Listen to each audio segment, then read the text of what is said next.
เราทั้งหลายจะได้ร่วมกันกล่าวคำบูชาพระรัตนตรัยโดยความพร้อมเพรียงกันนะครับอิมินาสการเรนะตังพุทธังอภิปูชยามะ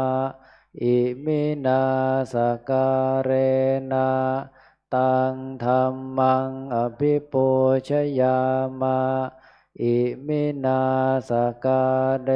นะตังสังฆังอภิปูชยามะอะระหังสัมมาสัมพุทโธภควาพุทธังภควันตังอภิวาเทมิสุวากขาโตภควตาธัมโมธัมมังนัมมัสสามิสุปฏิปันโนภควโตสาวกสังโฆสังฆังนะมามิหันธมยังพุทธัสสะภะคะวะโตปุพพภาคณมการังกโรมะเสนะโมตัสสะภะคะวะโตอะระหะโตสัมมาสัมพุทธัสสะนะโมตัสสะภะคะวะโตอะระหะโตสัมมา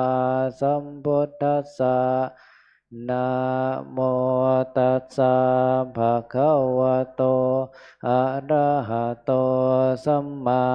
สัมพุทธัสสะหันธมยังพุทธานุสตินยังกโรมะเสอิติปิโสภะคะวะอะระหังสัมมาสัมพุทโธเวชชาจารณสัมปันโนสุขโต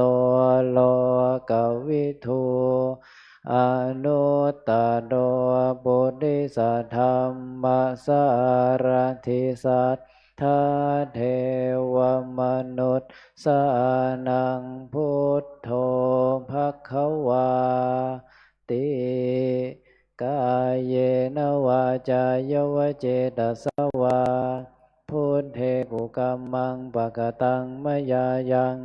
พุทโธปฏิคันนาตุอจจยันตังกาลันตะเรสังวริตุงวะพุทเทหันธมยังธรรมานุสตินยังกโรมะเสสุวากขาโตภะคะวตาธัมโมสันทิฏฐิโกอากาลิโกเอหิปัสสิโกโอปันนยิโกปัจจตังเวทิตัมโพวินโยหิติกายเยนวาจายวเจตสาวาธัมเมกุกัมมังปะกตังมยายังธัมโมปฏิคันนาตุอจจยันตังกาลันตะเรสังวริตุงวะธัมเมหันธมยังสังขานุสตินยังกโรมะเสสุปฏิปันโน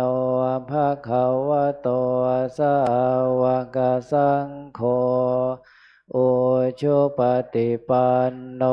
ภะคะวะโตสาวกสังโฆญาญาปฏิปันโนภะคะวะโตสาวกสังโฆสามีจิปฏิปันโนภะคะวะโตสาวกสังโฆยะทิทังจตาริปุริสัยยุคานิอัตถปุริสปุคลาเอสัมภะคะวะโตสาวกสังโฆอาหุนายโยปาหุนายโยทักขินายโยอัญชลิกาลนิโยอนุตตรังบุญญาเขตังโลกัสสา ติกายเยนวาจายวเจตสาวาสังเคกุกัมมังปะกตังมยายังสังโฆปฏิคันนาตุอัจจยันตังกาลันตะเรสังวริตุงวสังเค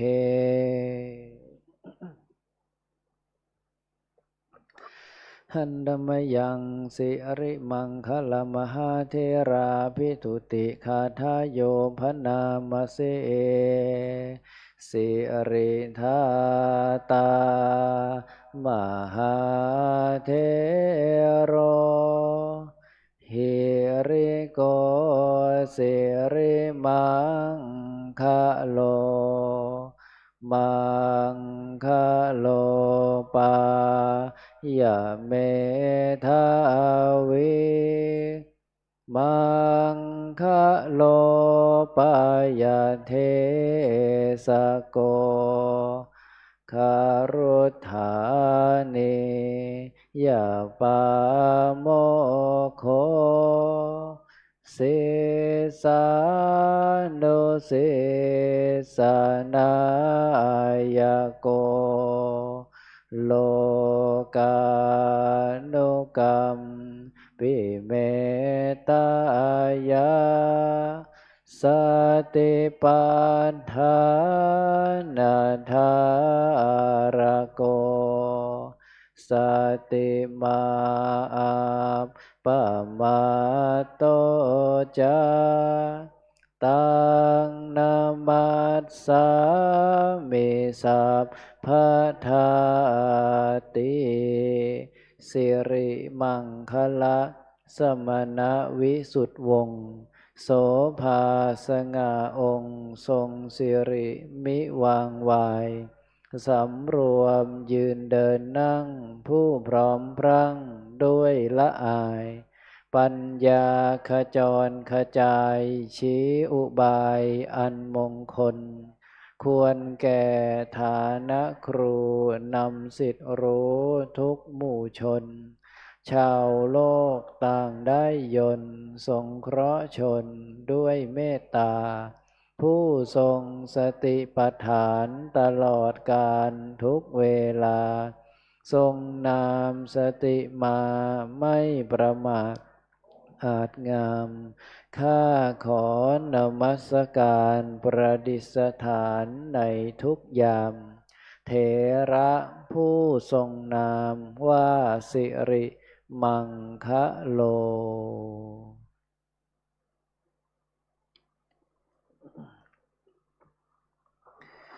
ครับขอเจริญพรเรียนเชิญท่านแม่ชีจิตราพรป้อคำได้เป็นตัวแทนอุบาสกอุบาสิกากดสวิตช์ไฟเทียนส่องธรรมที่ธรรมาสน์เพื่อจะได้อาราธนาองค์แสดงพระธรรมเทศนาขึ้นสู่ธรรมาสน์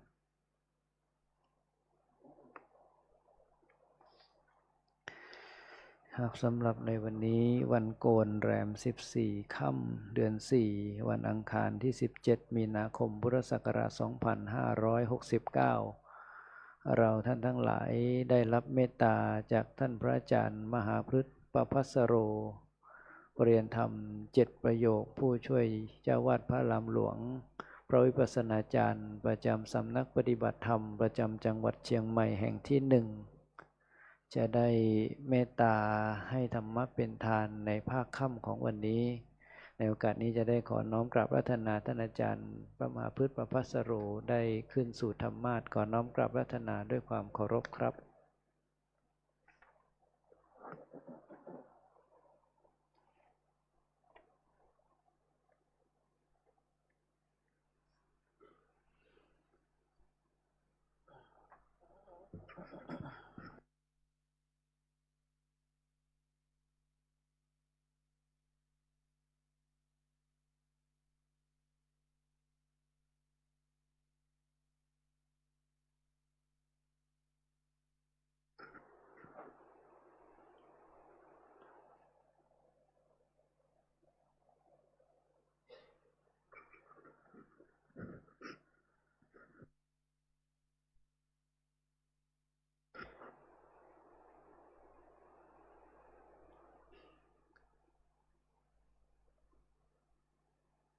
ครับขอนิมนต์คณะสามเณรได้นั่งอย่างเบื้องหน้าธรรมาสน์เพื่อจะได้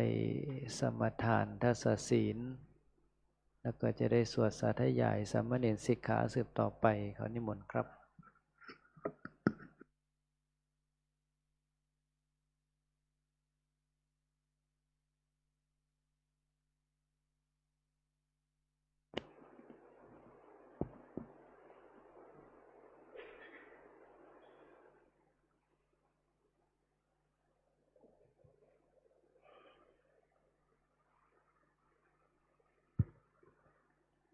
นิมนต์สามเณรทุกรูปกราบพระอาจารย์พร้อมกันนะครับกราบ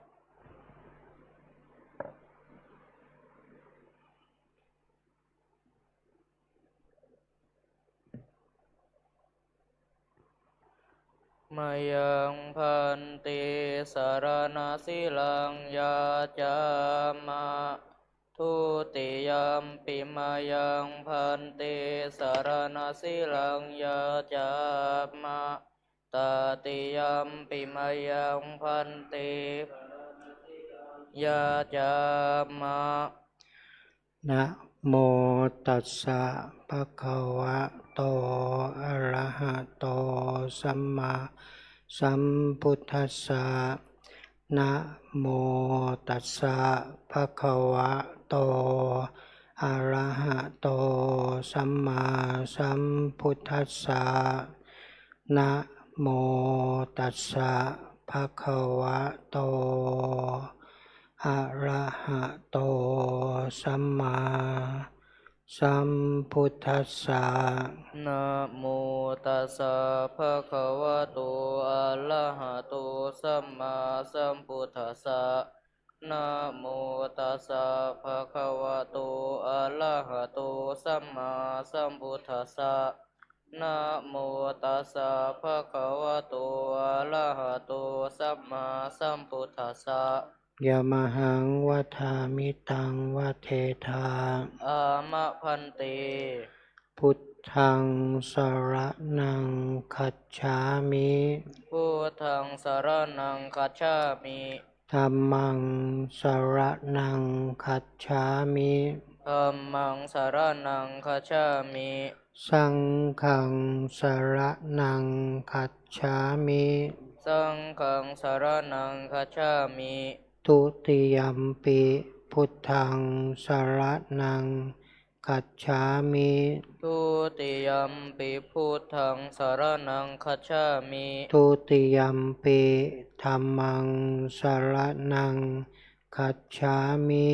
ทุติยัมปิธัมมังสรณังคัจฉามิ ทุติยัมปิสังฆังสรณังคัจฉามิ ทุติยัมปิสังฆังสรณังคัจฉามิ ตติยัมปิพุทธังสรณังคัจฉามิ ตติยัมปิพุทธังสรณังคัจฉามิ ตติยัมปิธัมมังสรณังคัจฉามิ ตติยัมปิธัมมังสรณังคัจฉามิ ตติยัมปิสังฆังสรณังคัจฉามิ ตติยัมปิสังฆังสรณังคัจฉามิ ติสรณะขมนังนิธิตัง อามะพันเต ปานาติปาตาเวระมณี ปานาติปาตาเวรมณี อะทินนาทานาเวระมณี อาทินนาทานาเวรมณี อะพรหมจริยาเวระมณี อะพรหมจริยาเวรมณี มุสาวาทาเวระมณี มุสาวาทาเวรมณี สุราเมรยมัชฌัปปมาทัฏฐานาเวระมณี สุลาเมรยมัชฌัปปมาตฐานาเวรมณี วิกาลโภชนาเวระมณี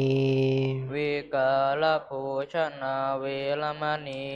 นัจจคีตวาทิตวิสุกทัสสนาเวระมณีนาจาคีตวาทิตาวิสุกทัสสนาเวรมณีมาลาคันทะวิเลปนะธารณะมันดนะวิภูสะนัทธานาเวระมณีมาลาคันทาวิเลปนาธาลนามันดนาวิภูสนัฐานาเวรมณีอุจจาสยนะมหาสยนาเวระมณีอุจจาสยนามหาสยนาเวรมณีชาตลูปะราชตะปฏิกหานาเวระมณีชาตาลูปาราชาตาปฏิคหานาเวรมณีอิมานิทัสสะสิกขาปทานิสมาธิยามิ อิมานิทัสสะสิกขาปทานิสมาธิยามิอิมานิทัสสะสิกขาปทานิสมาธิยามิอิมานิทัสสะสิกขาปทานิสมาธิยามิครับ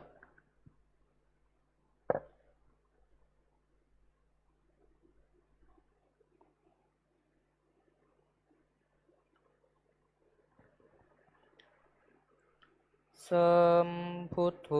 โลเกอุปันโนมหากาลุนิโกมุนีธรรมจักกังปวัตติตวะโลเกอปฏิวัติยังโลกาสสังขหังกาตุงจาริตวาโลกจาริกังติวิทังโลเกสัทธัมมังสัมมเทวะปวัตติยังอนุปุเพนะสาวัตถิงปัตตวะเชตวะเนวสังสามเณรานังนิสายาจิตตังกทานุสิกขิตุงอนุญญาสิทธาสสิกขาสามเณรีหิสิกขิตุงสามเณรานังทัสสังฆังสิกขาปะทังพระนามสีสามเณรานังทัสสะสิกขาปะทานิเตสุจะสามเณเลหิสิกขิตุงปานาติปาตาเวรมณีอาทินนาทานาเวรมณีอาพระมาจาริยาเวรมณีมุสาวาทาเวรมณีสุลาเมรยามัชฌปมาตฐานาเวรมณีวิกาลโภชนาเวรมณีนาจาคีตวาทิตาวิสุกทัสสนาเวรมณีมาลาคันทาวิเลปนาธาลนะมันดนาวิภูสนาฐานาเวรมณีอุจจาสยนามหาสยนาเวรมณีชาตาลูปราชาตาปฏิคหนาเวรมณีติ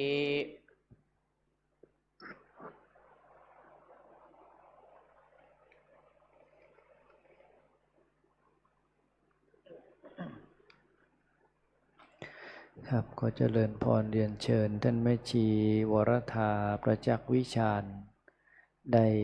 เป็นตัวแทนอุบาสกอุบาสิกาน้อมถวายผ่านขอศีลแด่ท่านพระอาจารย์ขอเจริญพรเรียนเชิญครับ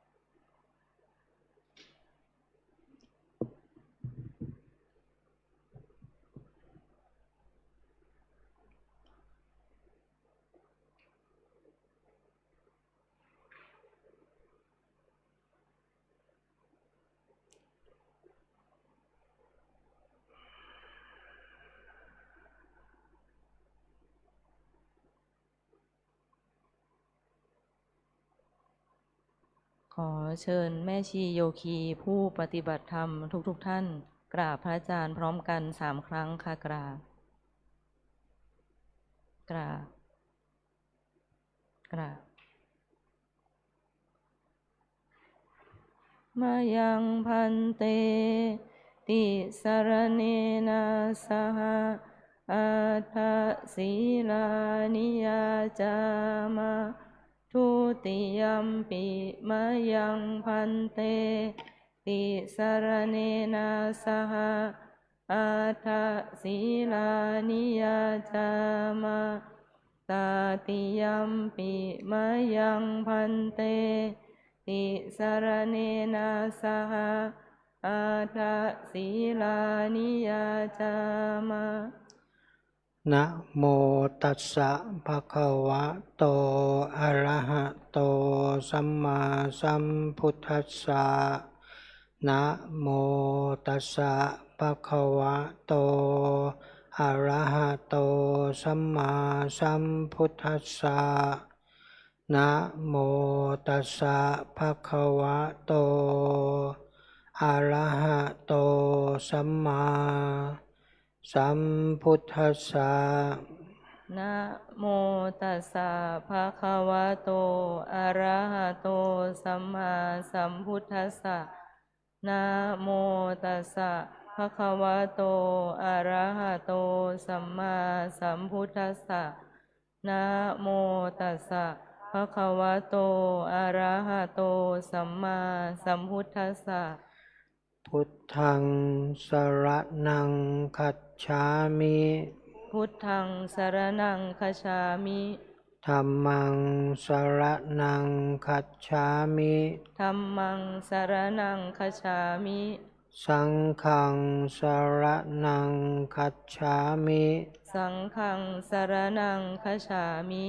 ทุติยัมปิพุทธังสรณังคัจฉามิ ทุติยัมปิพุทธังสรณังคัจฉามิ ทุติยัมปิธัมมังสรณังคัจฉามิ ทุติยัมปิธัมมังสรณังคัจฉามิ ทุติยัมปิสังฆังสรณังคัจฉามิ ทุติยัมปิสังฆังสรณังคัจฉามิ ตติยัมปิพุทธังสรณังคัจฉามิ ตาติยัมปิพุทธังสรณังคัจฉามิ ตติยัมปิธัมมังสรณังคัจฉามิ ตาติยัมปิธัมมังสรณังคัจฉามิ ตติยัมปิสังฆังสรณังคัจฉามิ ตาติยัมปิสังฆังสรณังคัจฉามิ ติสรณะขมนังนิทธิตัง อามาพันเต ปานาติปาตาเวระมณีสิกขาปะทังสมาธิยามิ ปานาติปาตาเวระมณีสิกขาปะทังสมาธิยามิ อาทินนาทานาเวระมณีสิกขาปะทังสมาธิยามิ อาทินนาทานาเวระมณีสิกขาปะทังสมาธิยามิ อะพรหมจาริยาเวระมณีสิกขาปะทังสมาธิยามิ อาพรหมจาริยาเวระมณี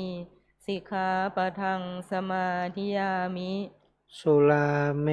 รยะมัชฌะปมาทัฏฐานาเวระมณีสิกขาปะทังสมาธิยามิ สุราเมรยามัชฌะปมาทฐานาเวระมณีสิกขาปะทังสมาธิยามิ วิกาละโภชนาเวระมณีสิกขาปะทังสมาธิยามิ วิกาลโภชนา เวรมณีสิกขาปะทังสมาธิยามิ นัจจคีตาวาทิตาวิสุกะทัสสนะ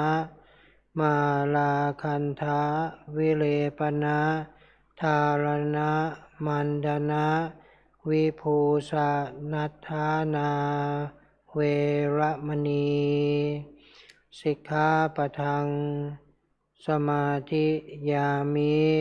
นัจจคีตาวาทิตาวิสุกทัสสนะมาลาคันทะวิเลปนะทารณะมันดนะวิภูสนัฏฐานาเวรมณีสิกขาปะทังสมาธิยามิ อุจจาสยนะมหาสยนาเวรมณีสิกขาปะทังสมาธิยามิ อุจจาสยนะมหาสยนาเวรมณีสิกขาปะทังสมาธิยามิ อิมานิอัฏฐาสิกขาปทานิสมาธิยามิ อิมานิอัฏฐสิกขาปทานิสมาธิยามิอิมานิอัฏฐสิกขาปทานิสมาธิยามิอิมานิอัฏฐสิกขาปทานิสมาธิยามิ อิมานิอัฏฐาสิกขาปทานิสีเลนะสุขติงยันติสีเลนะโภคสัมปทาสีเลนะนิพพุติงยันติตัสมาสีลังวิโสทะเย สาธุสาธุสาธุกราบ3 ครั้งค่ะ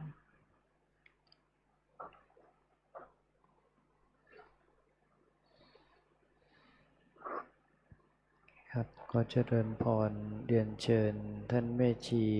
ราศีอินทรวิชัยได้เป็นตัวแทนน้อมกดสวิตช์ไฟเครื่องทองน้อยเครื่องบน เพื่อพระเดชพระคุณหลวงปู่พระพรหมมงคลบูชาธรรมและหลังจากนั้นคณะอุบาสกอุบาสิกาจะได้ร่วมกันกล่าวคำอาราธนาธรรมสืบต่อไปนะครับ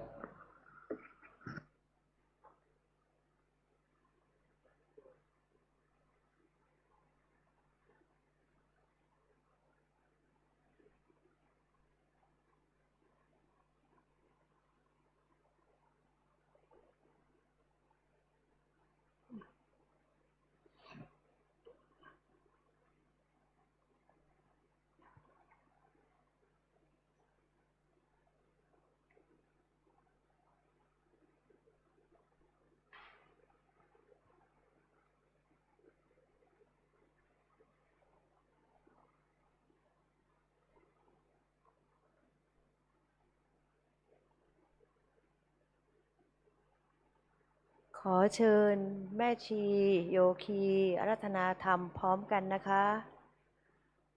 พระมาจาโรกาทิปติสหัมปติงกาตรันชะลีอานาทิวรังอายาจะถังสันติทัสราตราอัปปรชักขชาติกา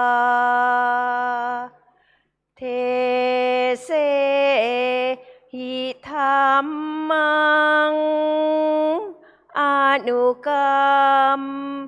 ปิมังปัจฉังท้าวสหัมบดีพรหมเป็นบรมในพรหมาทรงฤทธิ์ที่ศักดาความบริสั กหมู่พรหมน้อมหาดนามัสการประดิษฐานณที่สมควรแล้วจึงบังคมชุรีบาทพระศาสดาขอพรอันประเสริฐวรเลิศมโหฬารปวงสัตว์ในโลกากิเลสน้อยก็ยังมี ขอองค์พระจอมปราดสุธรรมาสอันรู้จริงโปรดปวงประชานีท่านจงโปรดแสดงธรรมนิมนต์ท่านเจ้าขาผู้ปีชาอันเลิศล้ำโปรดแสดงภาษาธรรมเทศนาปวาทีเพื่อให้สำเร็จผลแก่ปวงชนบรรดานี้ศพสุขเกษมศรีสมดังเจตนาเถิดอาราธนังกโรมา นะโมตัสสะภะคะวะโตอะระหะโตสัมมาสัมพุทธัสสะนะโมตัสสะภะคะวะโตอะระหะโตสัมมาสัมพุทธัสสะนะโมตัสสะภะคะวะโตอะระหะโตสัมมาสัมพุทธัสสะอัปปกาเตมนุสเสสุเยชนะปาลคามิโนอัฏฐายังอิตราปชาติระเมวานุทาวตีติ ณ โอกาสบัดนี้จะได้แสดงพระสัทธรรมเทศนาอันเป็นคำสั่งสอนขององค์สมเด็จพระสัมมาสัมพุทธเจ้าเพื่อเฉลิมฉลองศรัทธาความเลื่อมใสแด่คณะภิกษุสามเณรแม่ชีและเหล่าโยคีผู้ปฏิบัติธรรมเพื่อให้เกิดสติปัญญาในการปฏิบัติวิปัสสนาสืบต่อไปดำเนินความตามบาทพระคาถาที่ยกขึ้นนั้นแปลความว่าในเหล่าบรรดามนุษย์ทั้งหลายมีคนที่จะข้ามฝั่งไปได้นั้นมีเพียงจำนวนน้อยเท่านั้นส่วนคนนอกนี้ก็ยังเที่ยวเล่นอยู่ตามชายฝั่งเท่านั้นดังนี้ในคำหมายของพระคาถานี้องค์สมเด็จพระสัมมาสัมพุทธเจ้าได้ตรัสได้เปรียบเทียบ ถึงปริมาณคนที่อยู่ในโลกนี้คนที่จะมีบารมีมีปัญญาที่จะข้ามพ้นการเวียนว่ายตายเกิดในวัฏฏะสงสารนี้มีประมาณน้อยส่วนคนนอกนี้น่ะก็ยังต้องเที่ยวเกิดแก่เจ็บตายไปสุคติบ้างไปทุกขติบ้างไปพรหมโลกบ้างยังต้องเวียนว่ายตายเกิดอีกไม่รู้ที่สุดไม่รู้ประมาณเพราะเหตุไร เพราะเหตุว่าการที่บุคคลที่จะมีปัญญาสามารถรู้ความจริงอันประเสริฐดังที่พระพุทธองค์ตรัสไว้คืออริยสัจสี่ทุกข์สมุทัยนิโรธมรรคบุคคลที่จะสามารถรู้และเข้าใจนำไปปฏิบัติจนได้มรรคผลนั้นมีประมาณเพียงน้อยนิดเท่านั้นน้อยนิดเมื่อเทียบกับคนจำนวนทั้งโลกส่วนผู้ที่ไม่สามารถที่จะมีบุญมีบารมีที่จะได้มาฟังธรรมได้มาปฏิบัติธรรมเพื่อที่จะได้บรรลุธรรมมีเป็นจำนวนมากแม้ผู้ที่ได้มาฟังธรรมได้มาปฏิบัติธรรมในปัจจุบันนี้ยิ่งหาได้น้อยยิ่งนักเพราะเหตุไรเพราะเหตุกิเลสตัวใหญ่ที่สุดเนี่ยคืออวิชชาความไม่รู้อวิชชานี้เป็นสิ่งที่ปิดบังจากความเป็นจริงของทุกสิ่งทุกอย่างที่เราเห็นก็ดีได้ยินก็ดีนะสิ่งที่เราเห็นกระทบทางตาเราก็มักจะปรุงแต่งเป็นชอบไม่ชอบนะพอใจไม่พอใจชอบเราก็เกิดความโลภะเกิดความอยากได้ไม่ชอบ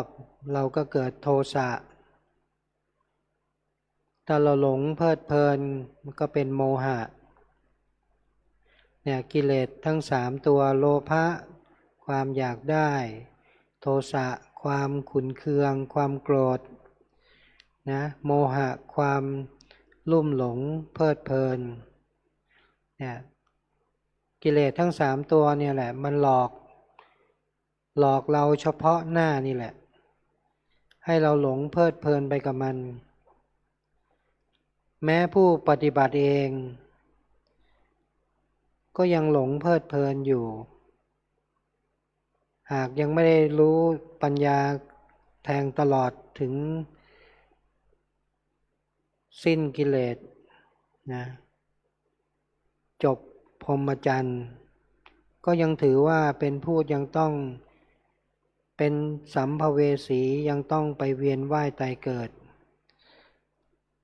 แม้จะเป็นอริยบุคคลขั้นโสดาบันสกทาคามีอนาคามีก็ยังมีภพที่จะต้องไปเกิดมีเพียงพระอรหันต์เท่านั้นที่จบพรหมจรรย์จบกิจทุกสิ่งทุกอย่างเมื่อตายแล้วก็เข้าสู่นิพพานไม่เหลือเชื้อที่จะมาเกิดอีกซึ่งถือว่ามี ปริมาณน้อยยิ่งนักแล้วคนส่วนใหญ่ที่ยังต้องเวียนว่ายตายเกิดในวัฏสงสารนี้หากเกิดมาในช่วงที่ไม่มีพุทธศาสนาก็ถือที่พึ่งต่างๆเป็นที่พึ่งถือผีบ้างถือแม่น้ำภูเขาต้นไม้เนี่ยถือพวกเนี้ยถือบูชาไฟเป็นต้นเป็นที่พึ่งเป็นที่ระลึกมีการบูชาไฟบูชายันต่างๆก่อนที่จะมีพุทธศาสนาแม้กระทั่งมีพุทธศาสนาแล้วพวกนับถือผีบูชายันพวกนี้ก็ยังมีให้เห็นอยู่ในปัจจุบันคือมันทำให้คือเหล่าพวกเนี้ยมันเขาหาที่พึ่งไม่ได้นะไม่มีโอกาสที่จะมาเจอพุทธศาสนาก็เลยต้องหาที่พึ่งแบบนั้นแต่ก็มีบางกลุ่มที่บอกว่านับถือพุทธศาสนาแต่ก็ยังแอบไปนับถือผีไปเล่นคุณไสยมนต์ดำก็มีอยู่เป็นจำนวนมากหลงเพลิดเพลินเพราะโลภะโทสะและโมหะนำพาไปบางส่วนใหญ่แล้วพวกที่ลุ่มหลงพวกนี้ไปกับกิเลสตายไปก็ไปสู่ทุกขตินรกเปรตอสุรกายและสัตว์เดรัจฉานไม่สามารถที่จะไปสู่สุคติได้เลยพระพุทธองค์ได้ตรัสถึงจิตสุดท้ายหากจิตสุดท้ายเราตายแล้วจิตสุดท้ายออกมาจิตผ่องใสก็จะไปสู่สุคติโลกสวรรค์หากจิตเศร้าหมองในขณะที่ตายจิตประกอบด้วยโลภะโทสะโมหะจิตเศร้าหมองก็จะไปสู่อบายภูมิ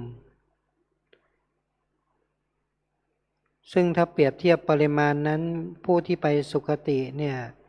พระพุทธองค์เปรียบเหมือนเขาโคซึ่งมีแค่เพียง2 อันส่วนผู้ที่ไปทุกขติไปอบายภูมินั้นมีปริมาณเท่าขนโคซึ่งมีประมาณมากเป็นล้านเหตุไรจึงเป็นเช่นนั้น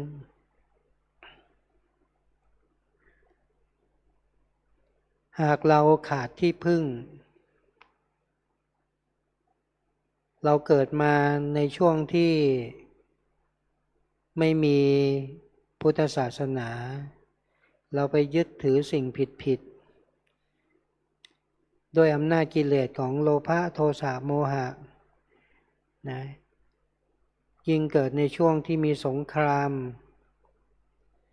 ต้องต่อสู้ต้องเข็นฆ่าต้องแสวงหาต้องเบียดเบียนผู้อื่นทั้งคนทั้งสัตว์มีการฆ่าเป็นหลักในปัจจุบันเนี่ยในโลกตอนนี้ก็ยังทำสงครามกันมีคนตายเป็นจำนวนมากบุคคลที่ขาดที่พึ่งเมื่อตายก็จะส่วนใหญ่ก็จะไปสู่ทุกขติอบายภูมิส่วนผู้ที่ได้มีกัลยาณมิตรมีพระพุทธเจ้าเป็นต้นมีครูบาอาจารย์คอยแนะนำสั่งสอนให้รู้จักการให้ทานคือการให้การเสียสละทั้งในเรื่องของสิ่งของทรัพย์สมบัติหรือว่าเป็นแรงกายสละเลือดเนื้อสละ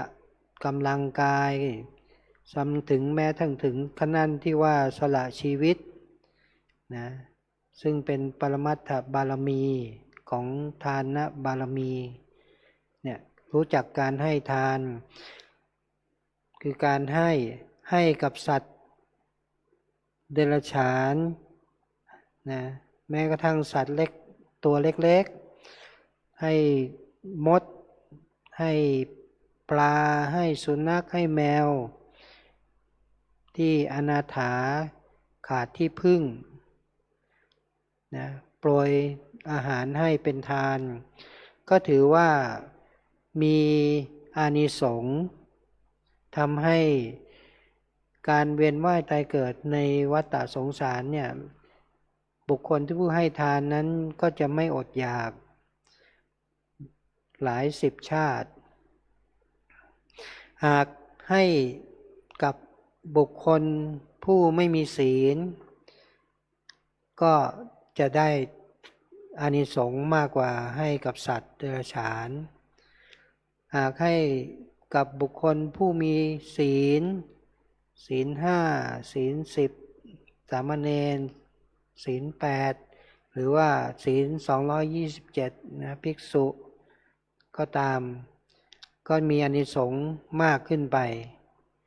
ตามลำดับให้กับอริยบุคคลมีโสดาบันเป็นต้นนะสกทาคามีอนาคามีพระอรหันต์นะได้ใส่บาตรถวายท่านก็มีอานิสงส์มากมายทวีคูณ100 เท่าพันเท่าจวบจนที่สุดได้ถวายแด่องค์สมเด็จพระสัมมาสัมพุทธเจ้านะเป็นประธานมีคณะสงฆ์นะถวายเป็นสังฆทานเนี่ยก็ถือว่าเป็นที่สุดแห่งทาน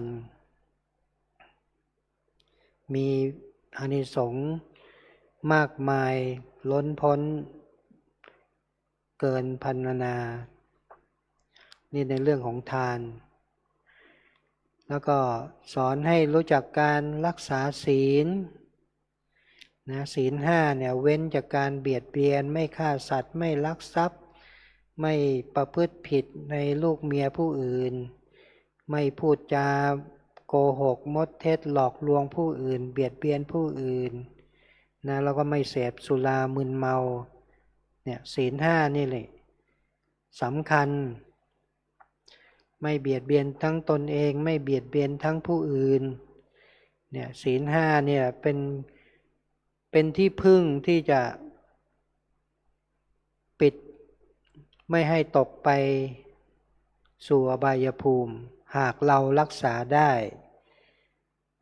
มั่นคงในขณะที่ตายศีลนี่แหละจะเป็นที่พึ่งให้เรานะให้ไปสู่สุคติโลกสวรรค์แต่ต้องรักษาด้วยการที่เรามีหิริและโอตตัปปะประกอบไปด้วยไม่ใช่เป่าประกาศว่าเรารักษาศีลต่อหน้าผู้อื่นเท่านั้นรับหลังก็มีความละอายและเกรงกลัวต่อบาปไม่ใช่รับหลังผู้อื่นไม่รักษาผิดศีลต่อหน้าแบบหนึ่งรับหลังแบบหนึ่งอย่างนี้ไปอบายภูมิแน่นอนถือว่ายิ่งเป็นการหลอกลวงอานิสงส์ของการรักษาศีลก็มากกว่าการให้ทานรู้จักการเจริญภาวนานะการเจริญภาวนาคือได้ปฏิบัติทั้งสมถกรรมฐานและวิปัสสนากรรมฐานการเจริญภาวนานั้นก็มีอานิสงส์มากกว่าทั้งทานและศีลการเจริญสมถภาวนานะเป้าหมายก็คือได้สมาธิได้ความสงบได้ฌานได้อภิญญา หากตาย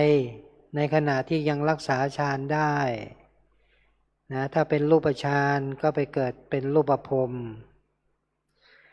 ถ้าฝึกถึงอรูปภพอรูปฌานนะก็ตายแล้วก็จะไปเป็นอรูปภพอันนี้ในเรื่องของสมถะภาวนาส่วนวิปัสสนาภาวนาเป้าหมายก็คือลดวัฏฏะให้สั้นลงตัดภพตัดชาติให้น้อยที่สุดอย่างถ้าได้เป็นโสดาบันอริยบุคคลขั้นแรกภพชาติจะเหลือไม่เกิน7 ชาติสกทาคามีจะเหลือเพียงชาติเดียวส่วนอนาคามีจะไม่กลับมาสู่โลกนี้อีกเมื่อตายแล้วก็จะไปสู่สุทธาวาสไปเจริญ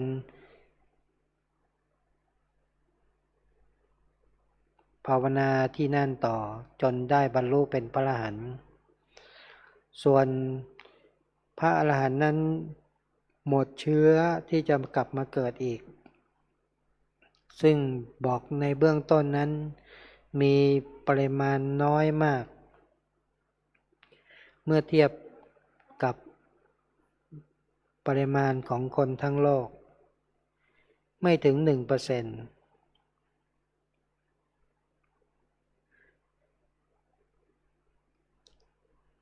เนี่ยเป็นลำดับของการที่เราได้ทำกุศลกรรมทั้งทานศีลและภาวนาเพื่อจะได้หลีกหนีจากการตกไปสู่อบายภูมิต้องทำอย่างไม่ประมาทองค์สมเด็จพระสัมมาสัมพุทธเจ้านั้นทรงเป็นห่วงนะทรงตัดเรื่องความประมาทนั้นหลายครั้งมากแม้กระทั่งครั้งสุดท้ายก่อนที่พระองค์จะเข้าสู่ปรินิพพานก็ยังได้ตัดว่าอย่าประมาทสตินั่นแหละเป็นเครื่องกั้นเครื่องขวางเป็นตัวที่เราระลึกรู้ทำให้เราไม่ประมาทเราได้มาฝึกเจริญสติเนี่ยวิปัสสนาในแนวของสติปัฏฐาน4นะที่เราฝึกอยู่เนี่ย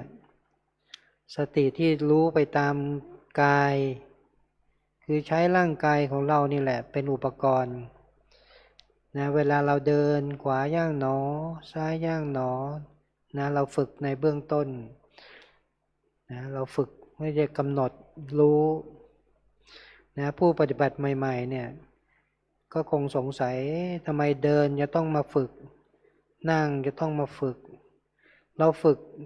เพื่อให้สตินั่นเนี่ยค่อยๆพัฒนาขึ้นไป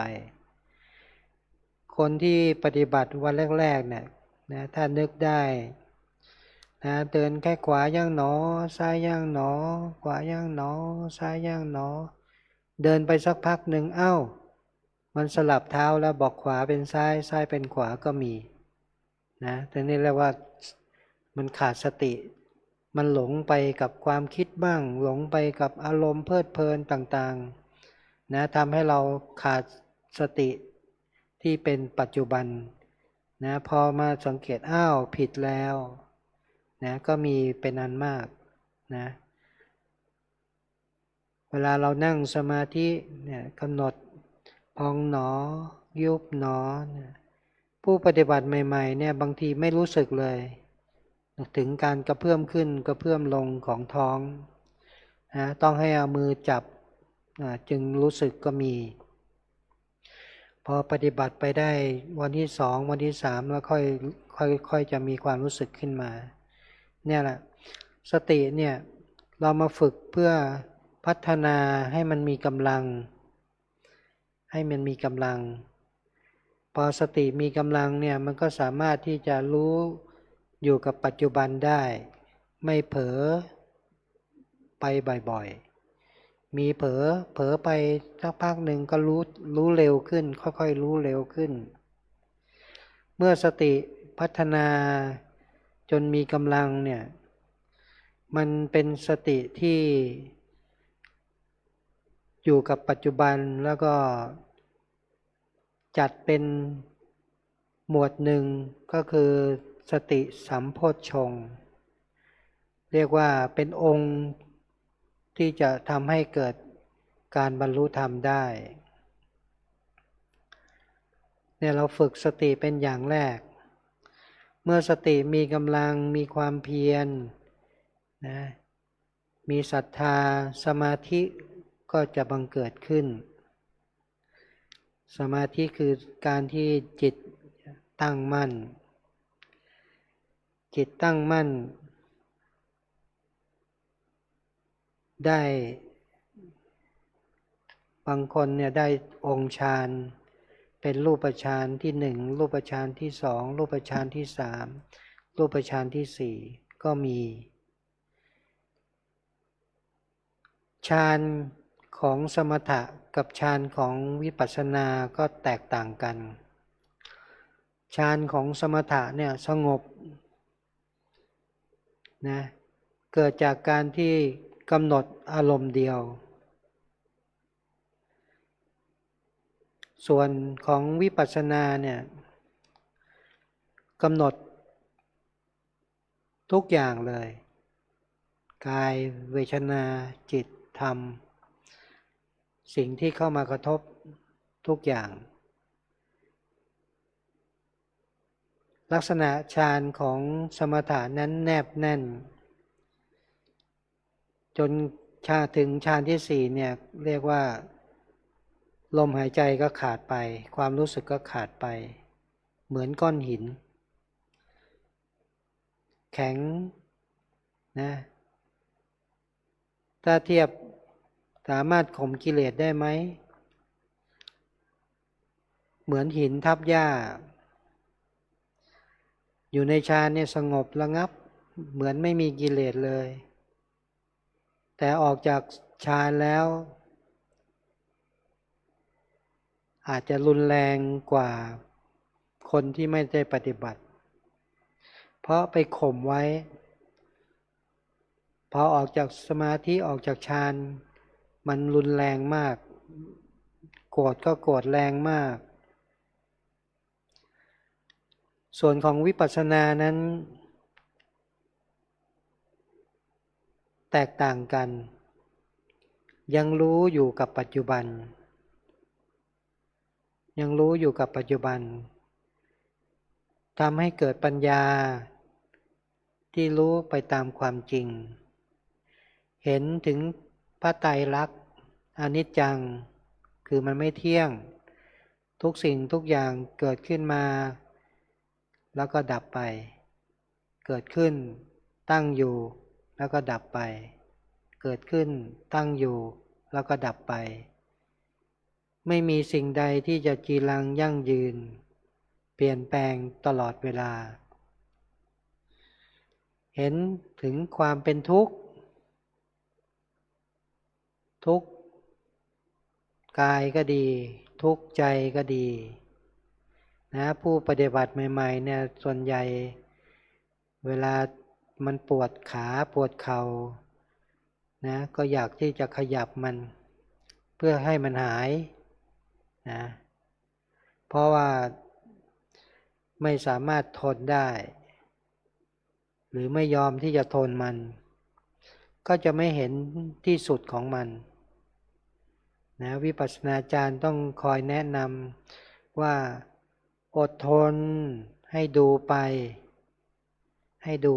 อย่าเพิ่งไปขยับมันทนให้ถึงที่สุดก่อนนะเนี่ยแล้วก็จะเห็นถึงความเปลี่ยนแปลงเนี่ยมันทุกข์มันค่อยๆมากขึ้นจนถ้าเห็นถึงที่สุดแล้วมันก็จะน้อยลงแล้วก็หายไป เพราะมันทนสภาพเดิมไม่ได้เนี่ยปัญญาเกิดอย่างนี้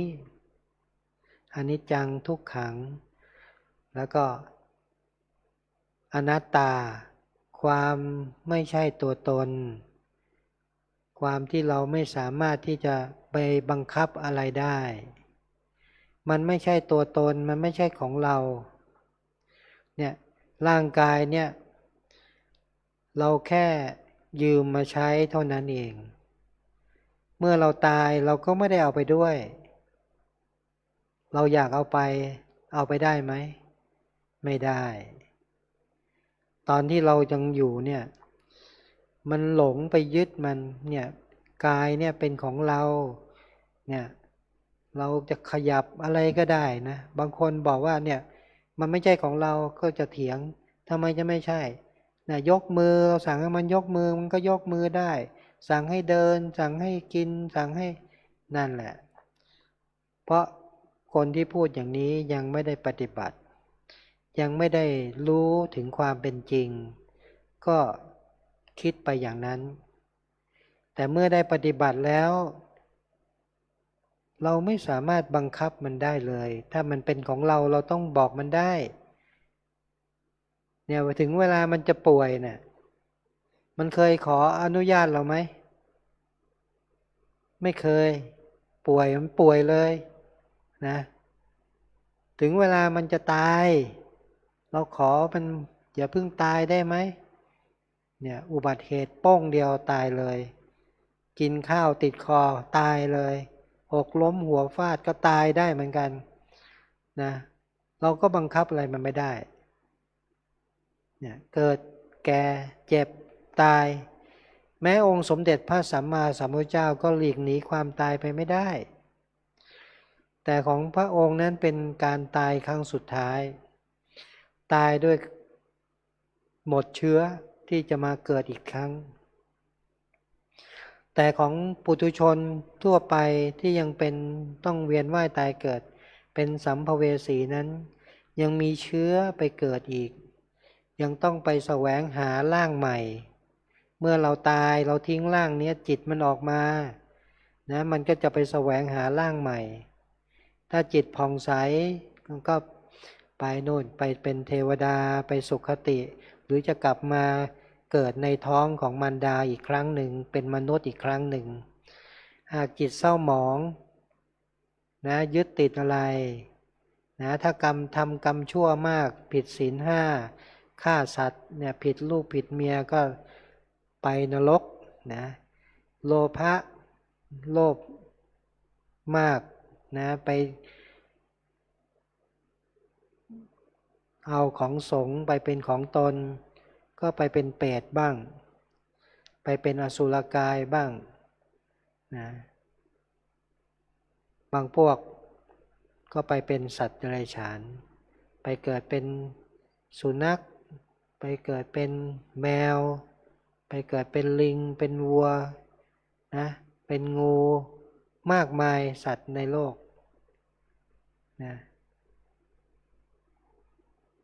นี่แหละเป็นที่มาที่ไปนะเราจำไม่ได้หรอกครั้งแรกที่เรามาอยู่ในวัฏฏะสงสารเนี่ยมันนานเพราะอะไรถึงจำไม่ได้โอ้ถ้าเอานับเอากะโหลกนะเอาแค่กะโหลกศีรษะนี่แหละที่เราเกิดมาทุกภพทุกชาติเนี่ยมากองรวมกันนู่นสูงกว่าภูเขาซีเนโรอีกนะภูเขาซีเนโรนี่สูงกว่าเนี่ยสูงยันสวรรค์ชั้นดาวดึงส์นู่นนะเอเวอเรสต์เนี่ยเทียบไม่ได้ถ้า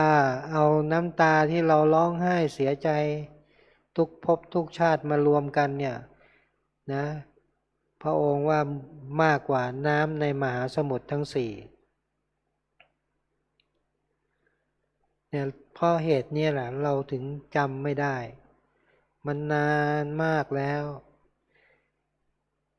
เราจะพ้นไปได้อย่างไรเนี่ยเรามาปฏิบัติวิปัสสนานี่แหละนะ ครูบาอาจารย์เราได้ปฏิบัติเป็นแนวทางมาแล้วก็ได้สั่งสอน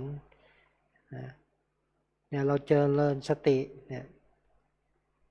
นะในกายเวทนาจิตธรรมพวกผู้ปฏิบัตินี่ก็อย่าคิดว่าเราได้ที่พึ่งที่ถูกต้องแล้วนะเพราะแม้ผู้ปฏิบัติวิปัสสนาเองก็หลงเป็นจำนวนมากหลงไปยึดว่าเป็นตัวเราของเราเป็นตัวกูของกูเกิดมานะทิฏฐิเกิดตัณหานะหลงเข้าใจผิดจากความเป็นจริงเพราะไปหลงตามกิเลสอย่างไรจึงเรียกว่าหลงเนี่ยพระไตรลักษณ์อนิจจังทุกขังอนัตตามันไม่เที่ยงมันเป็นทุกข์มันไม่ใช่ตัวตนแต่ไปหลงว่าเป็นตัวตนนะโอ้เราทำได้เราเป็นนุ่นเราเป็นนี่เราเป็นขั้นนั้นแล้วเป็นขั้นนี้แล้วเนี่ยหลงไปอย่างนี้แล้วก็ไปยึดนะมีมานะทิฏฐิบางทีเนี่ยผู้ปฏิบัติเนี่ยจิตผู้ที่ปฏิบัติแล้วหลงเนี่ยจิตนี่เลวร้ายกว่าคนที่ไม่ได้ปฏิบัติอีกเพราะหลงไปเพี้ยนไปนะคนที่รักษาศีลห้าธรรมดาจิตเขาอาจจะดีกว่าผู้ที่ปฏิบัติแล้วหลงทางอย่างไรจึงเรียกว่าหลง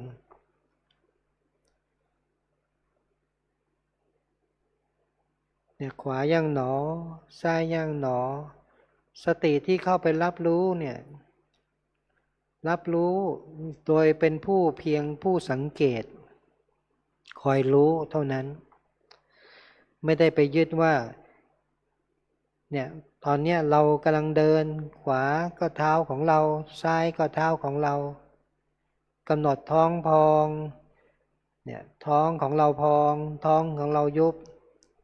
เนี่ยมันมีของเรามีตัวเราขึ้นมาไม่ใช่เนี่ย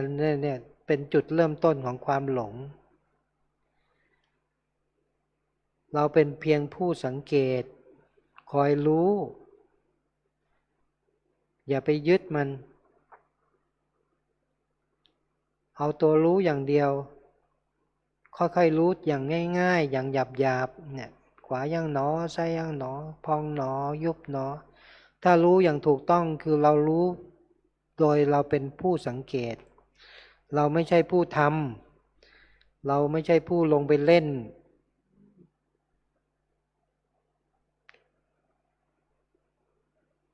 ก็จะไม่มีความเข้าไปยึดติดว่าเป็นตัวเราของเราเห็นหนอใครเห็นไม่ใช่มีแค่อาการเห็นแต่ถ้าเราเป็นเราเห็นเราชอบเราไม่ชอบเราพอใจเราไม่พอใจเนี่ยมีตัวเราเข้าแล้วมีตัวตนขึ้นมาแล้วหลงไปแล้วมันเป็นเพียงแค่อาการเนี่ยเห็นก็เห็นหนอเป็นสักว่าอาการคือรู้ว่าเห็นจบได้ยินหนอจบรู้ว่าได้ยินแต่ถ้ามันปรุงแต่งเป็นอารมณ์พอใจไม่พอใจรีบกำหนดแล้วระงับมันนี่แหละจึงถือว่าเป็นเบื้องต้นเลยนี่คือสัมมาทิฏฐิหากใครปฏิบัติถูกต้องแบบนี้เรียกว่ารู้ถูกต้องถูกตั้งแต่เริ่มต้นหากใครหลงตั้งแต่เบื้องต้นมันก็ผิดไปเรื่อยผิดมากขึ้นมากขึ้นยิ่งปฏิบัติมากยิ่งหลงมาก บางคนถึงขนาดวิปลาสไปบ้าไปเพี้ยนไปก็มีเยอะเพราะไปตามอยากได้อยากมีอยากเป็นนะก็เรียกว่าวิปัสสนูปกิเลสครอบงำเห็นนู่นเห็นนี่แล้วไม่กำหนดนะเห็นชอบเนี่ยมันเริ่มมาจากแสงเล็กๆน้อยๆทำให้เราสนใจตามไปดูนะแล้วเราไม่กำหนดด้วยพอมากขึ้นมันก็เห็นเป็นให้ไปเห็นเป็นภาพอาจจะเป็นภาพที่เกิดในอนาคตให้เรามาเห็นแล้วเราก็ไปเชื่อมันนะมันทำให้เราหลงเชื่อเสียงที่ได้ยินนะแรกๆมาเป็นเสียงอาจจะเป็นเสียงสวดมนต์เสียงของครูบาอาจารย์มาเทศน์มาสอนโอ้ฟังแล้วสอนดีสอนถูกต้องหากหลงเชื่อเมื่อไหร่เนี่ยเราตามดูตามฟังไปเนี่ยเมื่อมันเห็นว่าเราเชื่อแล้วมันก็จะเริ่มสอนผิดเนี่ยมันก็ทำให้ผู้นั้นเป็นบ้าไปวิปลาสซึ่งน่าเสียดายนะแก้ยากนะถ้าเป็นขนาดนั้นก็แก้ไขยากโน่นต้องส่งไปโรงพยาบาลนะถ้าอยู่เชียงใหม่นี่ก็ไปสวนปรุงเห็นอยู่เรื่อยๆนะคนที่จะเป็นถึงขั้นนั้นเนี่ยปฏิบัติจริงจังนะแต่ปฏิบัติด้วยความอยากมีอยากเป็นอยากได้ความอยากคืออะไรตัวตัณหาเนี่ยกามตัณหาวิภวตัณหาภวตัณหา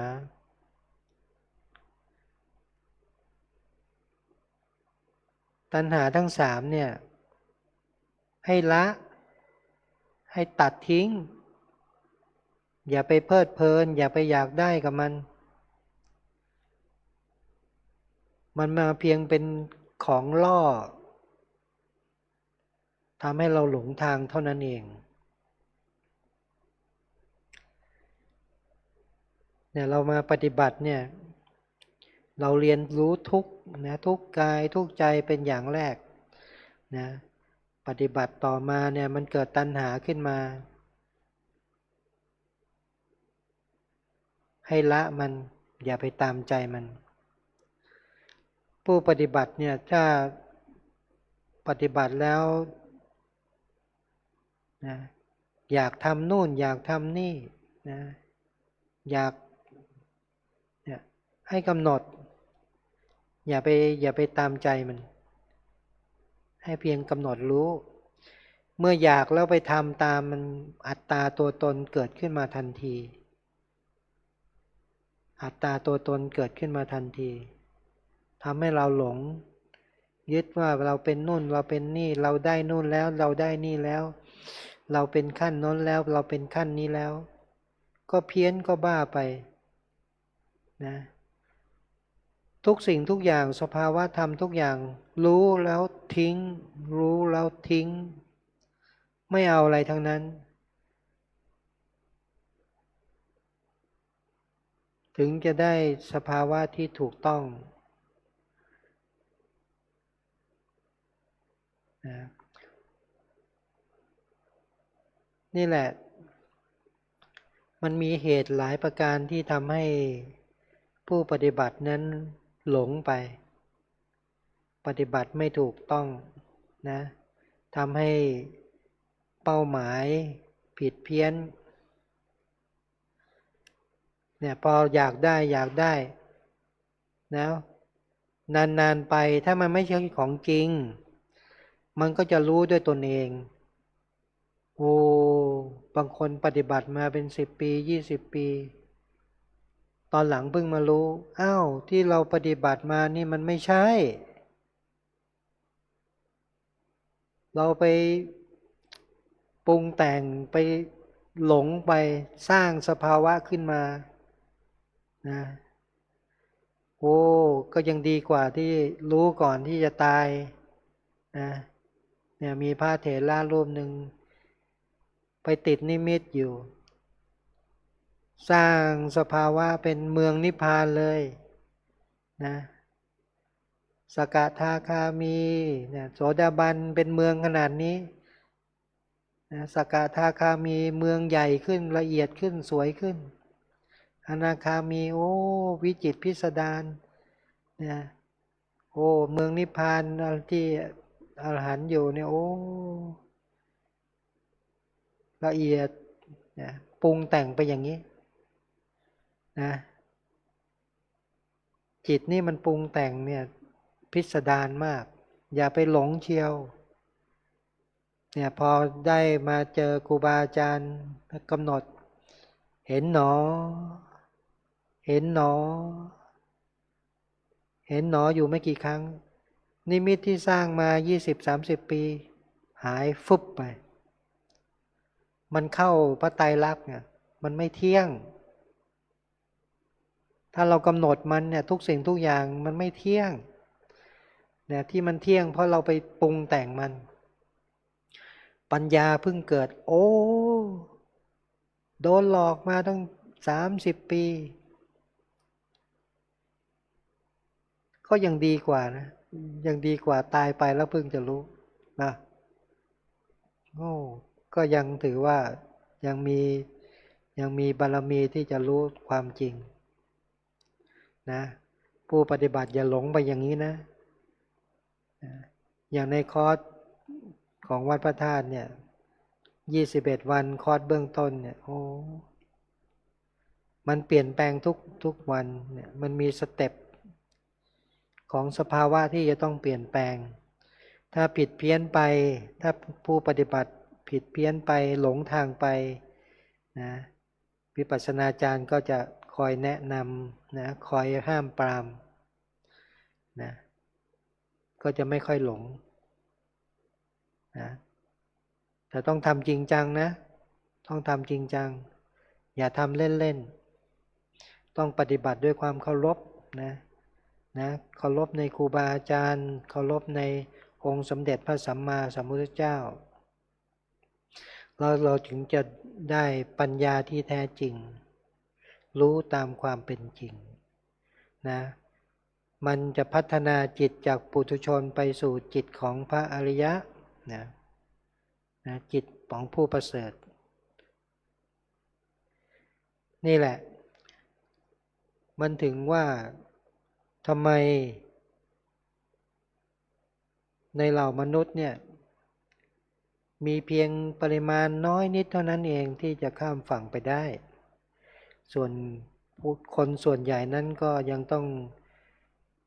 เที่ยววิ่งเล่นอยู่ตามชายฝั่งคือเวียนว่ายตายเกิดอยู่มันเป็นเพราะประมาณนี้เนี่ยสมดังที่ยกขึ้นไว้ในพระคาถาเบื้องต้นนั่นแหละว่าอัปปกาเตมนุสเสสุเป็นต้นนะก็เห็นว่าพอสมควรแก่เวลานะในที่สุดแห่งพระธรรมเทศนาก็ขออำนาจของคุณพระศรีรัตนตรัยบารมีของครูบาอาจารย์มีพระเดชพระคุณพระพรหมมงคลหลวงปู่ทองสิริมังคโลเป็นต้นจงเป็นตบะเดชะเป็นภาวะปัจจัยให้ทั้งเหล่าภิกษุสามเณรแม่ชีโยคีผู้ปฏิบัติธรรมได้ปฏิบัติได้วิปัสสนากรรมฐานได้ถูกต้องถูกทางจนได้เข้าถึงซึ่งมรรคผลนิพพานในการไม่ช้าไม่นานด้วยกันทุกรูปทุกคนก็แสดงพระสัทธรรมเทศนามาก็ขอจบลงณตรงนี้เอวังก็มีด้วยประการละชนี้หันธรรมยังสาธุการังกโรมาเซสาธุสาธุสาธุ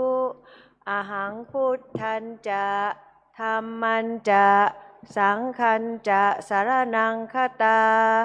อุปาสิกตังเทเสสิงภิกขุสังคสะสัมมุขขาเอตังเมสารนังเขมังเอตังสารมุตตมังเอทังสารมาคัมมะสัพพะทุกขาปมุญจเรยะถาพรังจเรยาหังสัมมาสัมพุทธัสสะสนังทุกขานิสรณัสเสวะภาคินิสังอนาคเตกายเยนะวาจายาวาเจตาสาวาพุทเทกุกัมมังปะกตังมยายังพุทโธปฏิคันหาตุอัจจยันตังการันตเรสังวริตุงวะพุทเทกายเยนะวาจายาวาเจตาสาวาธัมเมกุกัมมังปะกตังมยายังธัมโมปฏิคันหาตุอัจจยันตังการันตเรสังวริตุงวะธัมเมกายเยนะวาจายาวาเจตาสาวาสัมเกปุกัมมังรายังสังโฆปฏิคันหาตุอัจจยันตังการันตเรสังวริตุงวะสังเคครับขอเจริญพรเรียนเชิญท่านแม่ชีบุษราคำมานะกุลได้เป็นตัวแทนเราทั้งหลายได้บูชาธรรมถวายทายธรรมแด่ท่านพระอาจารย์มหาพฤกษ์วัพสโรองค์แสดงพระธรรมเทศนานะครับ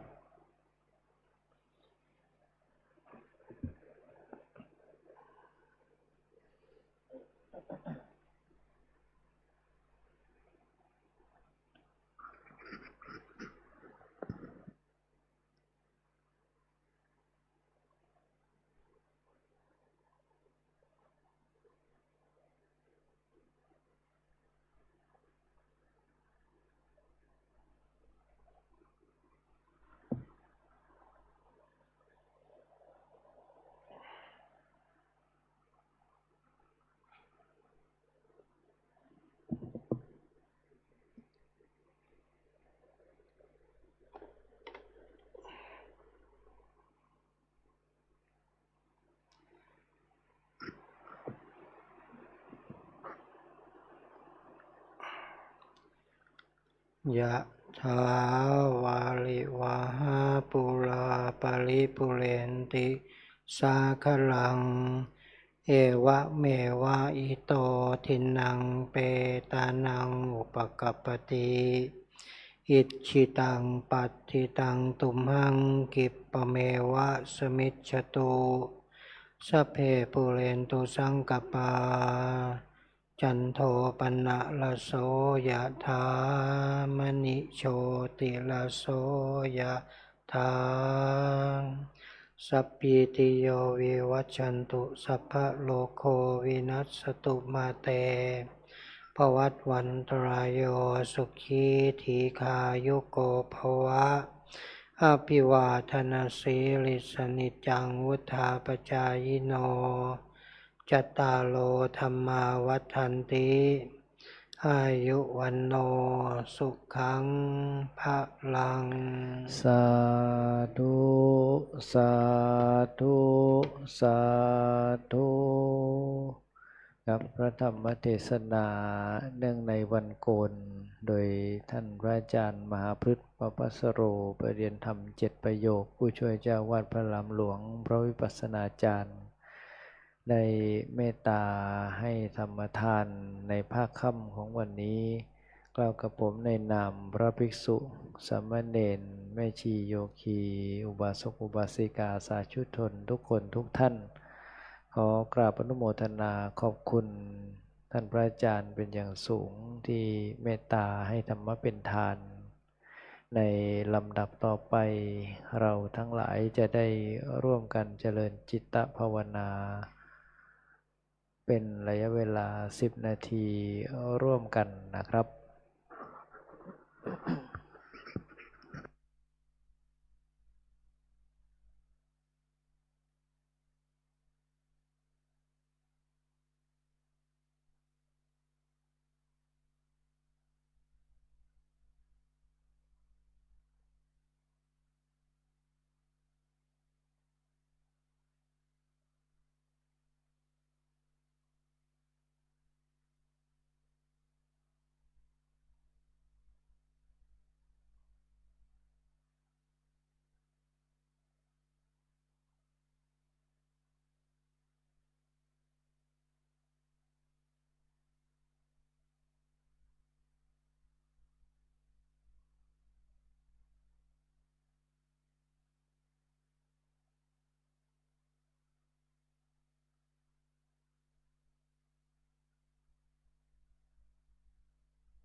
ครับสมควรแก่เวลา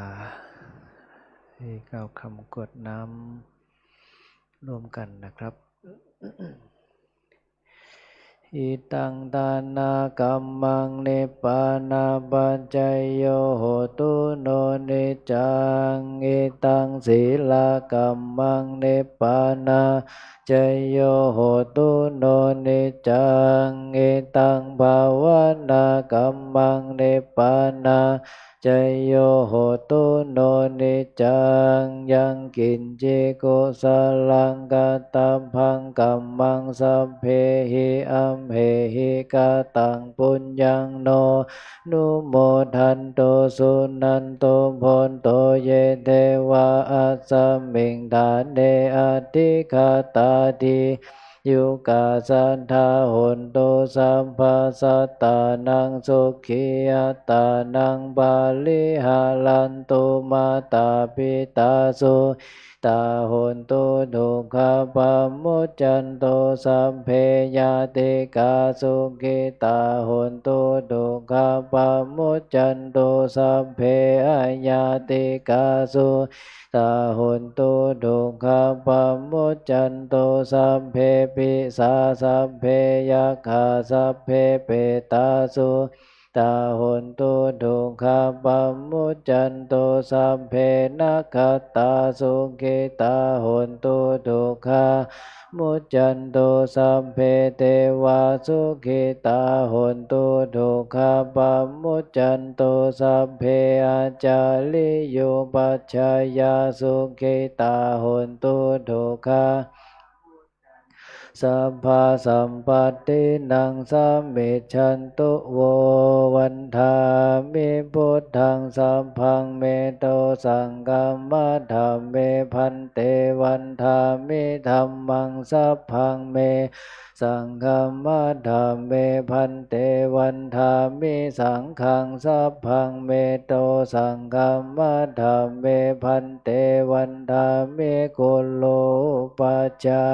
จาริเยสัพพังเมโตสังฆัมมะธัมเมพันเตวันธามิกัมมัฏฐานังสัพพังเม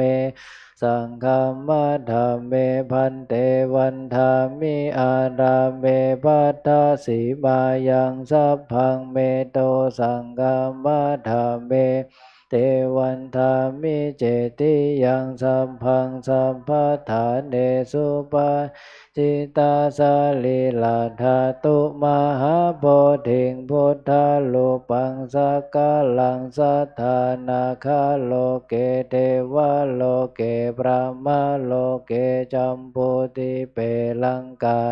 เปสาลีลาธาตุโยเกสาธาตุโยอะระหันตธาตุโยเจติยังคันธากุติงจตุราสิติสาเสธัมมะขันเทสัพเพสังปาทะเจติยังอาหังวันทามิสัพพะโสกราบหันหน้าไปทางสรีระสังขารพระเดชพระคุณหลวงปู่น้อมศีรษะลงกล่าวคำวันทาน้อยพร้อมกันนะครับวันทามิพันเตสัพพังอปะลาทังคัมมะธาเมพันเตมยากตังปุญญังสามินาอนุโมทิตพังสามินากตังปุญญังหังทาตพังสาธุสาธุอนุโมทามิกราบครับน้อมวันทานน้อยท่านอาจารย์มหาพฤกษ์วัดพัสโรผู้ช่วยเจ้าวาดพระลำหลวงโดยความพร้อมเพรียงกันอีกครั้งหนึ่งนะครับวันทามิพันเตสัพพังอปะลาทังคัมมะธาเมพันเตมยากตังปุญญังสามินาอนุโมทิตพังสามินากตังปุญญังไมหะทาตพังสาธุสาธุอนุโมทามิจัตตาโลธรรมาวัฏันติ อายุวันโนสุขังภะลัง สาธุสาธุสาธุครับกล่าวคำบูชาพระรัตนตรัยอีกครั้งหนึ่งนะครับอะระหังสัมมาสัมพุทโธภคะวาพุทธังภคะวันตังอภิวาเทมิสุขะโตภคะวตาธัมโมธัมมังนัมสสามิสุปฏิปันโนภะคะวะโตสาวกสังโฆสังฆังนามามิ